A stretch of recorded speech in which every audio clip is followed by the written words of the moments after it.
حضرت ابو ذر رضی اللہ تعالیٰ عنہ کے بارے میں مروی ہے کہ وہ نبی اکرم صلی اللہ علیہ وآلہ وسلم کی بارگاہ میں آئے اور عرض کی، اے اہل بیت، میں تم سے محبت کرتا ہوں۔ نبی اکرم صلی اللہ علیہ وآلہ وسلم نے ان سے کہا، تم اللہ کی قسم کھا کر یہ بات کہتے ہو؟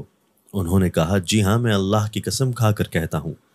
حضور صلی اللہ علیہ وآلہ وسلم نے فرمایا، تو پھر فقر سے بچاؤ کے لیے ڈھال تیار کر کے رکھو، کیونکہ جو ہم سے محبت کرتا ہے اس کی جانب فقر اتنی تیزی سے آتا ہے کہ اتنی تیزی سے تو پہاڑ کی چوٹی سے سیلاب بھی اس کی گہرائی کی طرف نہیں آتا۔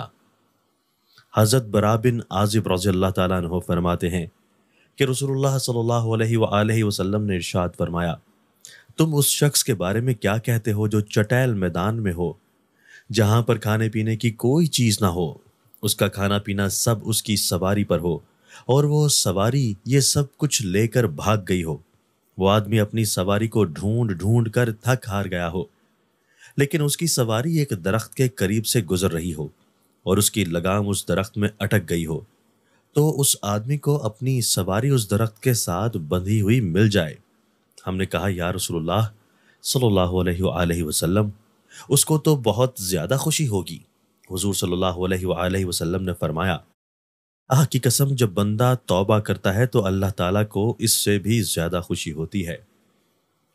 حضرت عبداللہ بن عمر رضی اللہ تعالیٰ عنہما فرماتے ہیں، حضرت معاذ بن جبل رضی اللہ تعالیٰ عنہ سفر کا ارادہ رکھتے ہیں۔ انہوں نے عرض کی، یا رسول اللہ صلی اللہ علیہ وآلہ وسلم، مجھے کوئی وصیت فرمائیے۔ آپ صلی اللہ علیہ وآلہ وسلم نے فرمایا، اللہ تعالیٰ کی عبادت کرو اور اس کے ساتھ کسی کو شریک مت ٹھہراؤ۔ انہوں نے کہا، حضور مزید بھی ارشاد فرمائیے۔ آپ صلی اللہ علیہ وآلہ وسلم نے فرمایا، جب کوئی گناہ کر بیٹھو تو فوراً کوئی نیکی کرو۔ انہوں نے کہا، یا رسول اللہ صلی اللہ علیہ وآلہ وسلم، مزید ارشاد فرمائیے۔ حضور صلی اللہ علیہ وآلہ وسلم نے ارشاد فرمایا، ثابت قدمی اختیار کرو اور اپنے اخلاق اچھے رکھو۔